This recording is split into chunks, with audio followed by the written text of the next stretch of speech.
নমস্কাৰ, পুনৰ এটি নতুন মিনি ব্লগলৈ আপোনালোক আটাইকে স্বাগতম জনাইছোঁ। এয়া সন্মুখত দেখিবলৈ পাইছে আমাৰ অসমৰ জনপ্ৰিয় মৰমৰ মুখ্যমন্ত্ৰী ডক্টৰ হিমন্ত বিশ্ব শৰ্মা মহোদয় এয়া আমাৰ সন্মুখত আছে। দাদা দাদা ভিডিঅ'ত ব্যস্ত হৈছে আচলতে। এয়া দেখিবলৈ পাইছে, মই ইতিমধ্যে লাইভ এটা দিছোঁ।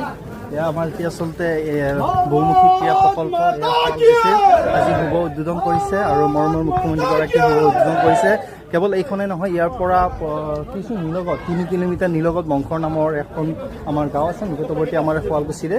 তো সেই গাঁওখনতো ইয়াতকৈ সৰু এখন মানে ষ্টেডিয়াম, বংশ ষ্টেডিয়াম তেওঁলোক আজি শুভ উদ্বোধন কৰিছে। গতিকে মামাক ওচৰৰ পৰা পালোঁ, সেইবাবে আৰু মই ঠেলা হেঁচাত নাযাওঁ বেছিকৈ। যিহেতু মামাক ওচৰৰ পৰা পালোঁ, সেইবাবে ওচৰৰ পৰা পালে মই এটা মিনি ব্লগ দিবলৈ চেষ্টা কৰোঁ। গতিকে দেখিবলৈ পাইছে মামা যিসকল আচলতে শুভাকাংক্ষী আছে, তেওঁলোকে মামাৰ আমি দাদা বুলি কওঁ, দাদাৰ জিন্দাবাদ ধ্বনি দিছে। গতিকে সকলোৱে ইমানবিলাক যে অসমত উন্নয়নমূলক কাম কৰি আছে আমাৰ বিজেপি চৰকাৰৰ নেতৃত্বত, আমাৰ মুখ্যমন্ত্ৰী ডক্টৰ হিমন্ত বিশ্ব শৰ্মা মহোদয়ৰ নেতৃত্বত অসম চৰকাৰে। গতিকে সকলোৱে ভিডিঅ'টোত লাইক কৰি শ্বেয়াৰ কৰি দিয়ক। সকলোৱে নিজৰ নিজৰ মতামত কমেণ্ট বক্সত আগবঢ়াওক।